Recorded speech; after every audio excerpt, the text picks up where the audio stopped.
So I called this press conference to inform citizens of Goa about cybercrime portal that Goa Police is operating.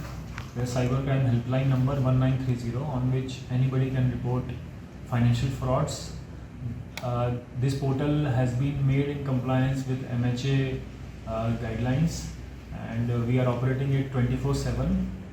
There is an online website also, cybercrime.gov.in, on which all kinds of cybercrimes can be reported. So there are two systems as of now to report cybercrime, which one is 1930 helpline. The second is cybercrime.gov.in. In case anybody is not able to use both of these, then the victim or complainant can approach the police station, or they can come to cyber police station also. There we will help them to feed information on these portals. So this is the one thing that I wanted to tell you about firstly. Moreover, I want to emphasize on what kind of cyber frauds that are going on right now, so that public will be aware that इस type से अगर कोई phone करता है, fraudster का call आता है, fraudster complain करता है, फ्रॉडस्टर आपको कांटेक्ट करता है, तो आपको किन किन बातों का ध्यान रखना है, तो वो मैं आपको ब्रीफ में थोड़ा बताऊंगा। सबसे पहला, सारे मैंने 6 फ्रॉड्स आपको बताए हैं। उसके अलावा भी बहुत सारे अलग अलग तरीके हैं। तो जनरल आइडिया ये है कि सबको सावधान थोड़ा रहना चाहिए। अगर कोई आपको कम पैसे में ज़्यादा रिटर्न दे रहा है, या फिर आपको पता नहीं है कि अनवेरीफाइड आदमी अगर आपको कोई कॉन्टैक्ट करने की कोशिश कर रहा है, तो आप उस पर ट्रस्ट मत कीजिए।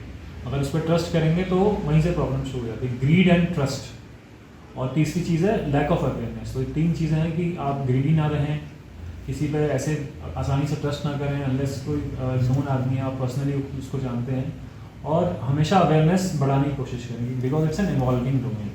सो मैंने आपको ये थोड़े से मोडस ऑपरेंडीज बताया। अब मैं वापस उस पर आता हूँ कि 1930 के ऊपर।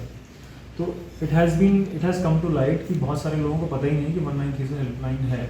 हमने अवेयरनेस की काफ़ी कोशिश की है, तो इसी श्रृंखला में this press conference is also part of that series. तो 1930 हेल्पलाइन है, cybercrime.gov.in पोर्टल है। 1930 helpline is just for financial frauds, and the second one is for all kinds of social media related crimes, cyber crimes, financial crimes. तो उसमें आप सब कुछ report कर सकते हैं। 1930 पर जैसे ही आप रिपोर्ट करते हैं, हमारा जो स्टाफ बैठा हुआ है कंट्रोल रूम में, उसको ऑनलाइन पोर्टल पर डालता है। उसके बाद उसमें फ्रीजिंग की प्रोसेस चालू हो जाती है। वो बैंक अकाउंट, जो आपका फ्रॉड का पैसा जो है वो मल्टीपल बैंक अकाउंट्स में लेयर होता है, तो वो आइडेंटिफाई कर करके पोर्टल उसको फ्रीजिंग करना चालू कर देता है। जहाँ आइडेंटिफाई हुआ कि ये फ्रॉड अमाउंट है 1,02,000, 1,50,000, जितना भी फ्रॉड अमाउंट जो है एक अकाउंट से दूसरे अकाउंट से तीसरे अकाउंट से कहीं भी चला गया, बट उसको आइडेंटिफाई करके उस अकाउंट को फ्रीज कर देता है। तो ये इसमें प्रॉब्लम। अब इसमें सबसे इंपॉर्टेंट बात क्या है कि जैसे ही आपका फ्रॉड हुआ वैसे ही आपको इन्फॉर्मेशन देनी है 1930। उसमें अगर हम डिले करेंगे, फ्रॉड आज हुआ परसों आप अगर इन्फॉर्म करेंगे, तो हम कोशिश करेंगे ऑब्वियसली कि पैसा रिकवर हो और हम जो भी हो सकता है लॉजिकल कंक्लूजन पर पहुँचे केस, लेकिन थोड़ा डिले हो जाता है ऑलरेडी। तो पैसा जो है फ्रॉडस्टर्स निकाल लेते हैं, तो पैसे की रिकवरी थोड़ी मुश्किल होती है। तो इस चीज़ का ध्यान रखने की ज़रूरत है कि जैसे ही अगर फाइनेंशियल फ्रॉड के अगर कमिट होता है, अगर आपको रियलाइज़ होता है कि मेरे को फाइनेंशियल फ्रॉड का मैं विक्टिम हूँ, तो 1930 पे तुरंत कॉल कीजिए, या फिर आप cybercrime.gov.in पे अपनी कंप्लेंट रजिस्टर कीजिए 1930 पे या पोर्टल पे। तो कंप्लेंट को हम police station, local police station है, साइबर क्राइम पुलिस स्टेशन बुलाते हैं। उसके बाद क्योंकि हमें फर्दर डिटेल चाहिए होती है, फर्दर इन्वेस्टिगेशन के लिए या फिर पैसा रिकवर कराने के लिए, कंप्लेंट को वापस पैसा दिलवाने के लिए, उसकी प्रोसेस पुलिस स्टेशन लेवल पर या फिर cyber crime police station level पर होती है। तो अभी इसमें हमने डिवीजन ऐसे कर रहे हैं कि 5 लाख से कम का जो फ्रॉड है फाइनेंशियल फ्रॉड, वो पुलिस स्टेशन लेवल पर जाएगा। 5 लाख से ऊपर का है वो साइबर क्राइम पुलिस स्टेशन के पास आएगा। तो ये भी चीज़ आप ध्यान रखें। अदरवाइज ऑल्सो आपके पास मैसेज आ जाएगा, उस मैसेज में लिखा होगा कि आपको कहाँ जाना है, आपकी कंप्लेंट कहाँ पहुँची है। और अगर जैसे जैसे पोर्टल फ्रीज करता है पैसा, वो इन्फॉर्मेशन भी पहुँच जाती है मैसेज के थ्रू विक्टिम के पास। तो विक्टिम जैसे ही अगर आपकी कंप्लेंट की आप लोगों ने और उसके बाद पैसा फ्रीज किया पोर्टल में, तो वो मैसेज भी आ जाएगा कि आपकी कंप्लेंट से रिलेटेड ये हमारा जो ये एक्नॉलेजमेंट नंबर जो है, उस पर हमने ये इस अकाउंट में पैसा फ्रीज कर दिया है आपके लिए, वो आपका पैसा है। ये पूरा हमने इसका पर्टिकुलर SOP बना के रखा हुआ है कि कैसे हमारा 1930 का स्टाफ कंप्लेनेंट से बात करेगा, उससे क्या क्या डिटेल लेगा, किस तरीके से उसको फिर ऑनलाइन डालेगा, और उसके बाद फर्दर उसमें क्या करना है। इसका सबका SOP वेल डिफाइंड SOP है। तो वी रिक्वेस्ट कि आप इस पर ट्रस्ट करें इस प्रोसेस पे, और 1930 पे 24/7 फंक्शनल है, पुलिस कंट्रोल रूम के अंदर ही है अभी 1930 हेल्पलाइन, उस पर आप कंप्लेन करें। अभी तक 3.73 करोड़ हमने पैसा फ्रीज किया 1930 पोर्टल से, टोटल 3 करोड़ 3.73 करोड़। ये जुलाई 2022 से फंक्शनल है। 3.73 करोड़ हमने उसमें फ्रीज किया है, उसमें से 2.71 करोड़ इसी साल फ्रीज किया है, 2.71 करोड़, ठीक है। और उसके बाद जो पोर्टल पे कंप्लेन आई है, पोर्टल पे जो कंप्लेन मैंने बताया 2 तरीके हैं, 1930 और दूसरा पोर्टल पे डायरेक्टली अगर कंप्लेन किया तो उसमें हमने 3 करोड़ रुपीज़ फ्रीज किया है। तो टोटल मिला के 6.73 करोड़ हम अभी तक फ्रीज कर चुके हैं, more than 3.5 crores from 1930 portal, which also was emphasized by our honorable CM also.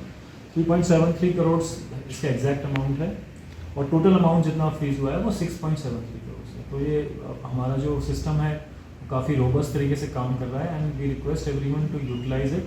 और अगर कोई भी इशू हो तो आप अपने नियरेस्ट पुलिस स्टेशन पर जा ही सकते हैं, बट ये जो 1930 हेल्पलाइन है और cybercrime.gov.in पोर्टल है, इस पर आप यूज।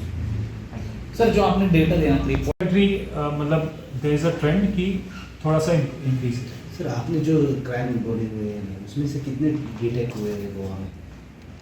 वो नंबर मेरे पास अभी नहीं है, अभी हमारे पास इतना यही नंबर है। सर वन मोर थिंग, अभी और एक चल रहा है कि वो चलन का कुछ ये आ रहा है कि चलन आपको आया है ऑनलाइन करके, उस पर पैसा भरना रहता है। वो ये भी आता है कभी कभी कि आपने बिजली का बिल पे नहीं किया है, आपका ट्रैफिक का चलान है, यहाँ पे ई चलान का आपको मैसेज आएगा कि आपका ई चलान, आप कहीं मान लो महाराष्ट्र में कहीं गए हैं तो आपका ई चलान पेंडिंग पड़ा हुआ है, उसको आप इस लिंक पे क्लिक करके पे कीजिए।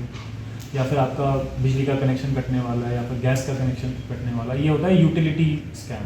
मतलब ये हमारी यूटिलिटी की चीज़ है ना, बिजली पानी ये सब चीज़ों का, तो उसको ये इस तरीके का भी एक फ्रॉड चल रहा है, इसका भी आप केयरफुल रहने की कोशिश करें। और सर उसके साथ अभी फोंडा में रिसेंटली एक स्कैम हुआ, ऐप स्कैम जो हुआ, वो इन्वेस्टमेंट फ्रॉड वाला स्कैम, हाँ, जो मैंने आपको तो लेकिन सर ऐसे जब होता है कि उसमें बहुत दिन जाते हैं लोग वहाँ पर, वो ऐप है तो इसकी इन्फॉर्मेशन आपको नहीं आती पहले डायरेक्टली तो नहीं कहीं आती, से अनलेस कोई रिपोर्ट करे, तब तक हमारे सोर्सेज हैं, कभी कभी पता चल भी जाता है। फोंडा का हमको थोड़ा दिन पहले पता चल गया था, लेकिन उसमें कंप्लेंट किसी ने नहीं की। हम कोशिश कर रहे हैं कभी उसको इन्वेस्टिगेट करने का लेवल मतलब पे। बिफोर कंप्लेंट अगर आप कुछ एक्शन ले सकते हैं, क्योंकि वो फिर बिफोर हमारा है, इसमें हमारा एक सोशल मीडिया मॉनिटरिंग सेल भी है, और साइबर क्राइम का पुलिस स्टेशन है वो भी ऑनलाइन मॉनिटरिंग करता रहता है। अगर इस तरीके का कुछ होता है तो हम उसको ब्लॉक करवाते हैं। उसके डिपार्टमेंट ऑफ टेलीकम्युनिकेशन का एक पोर्टल है, संचार साथी पोर्टल करके, हमने इसके बारे में इंफॉर्मेशन ट्विटर अकाउंट से भी, फेसबुक अकाउंट से भी दी थी, एसपी साइबर क्राइम गोवा के। उस पर अगर इस तरीके का कोई फ्रॉड लिंक है, फ्रॉड नंबर है, तो आप उस पर रिपोर्ट कर सकते हैं एज अ सिटीजन, आप खुद भी और हम भी करते हैं।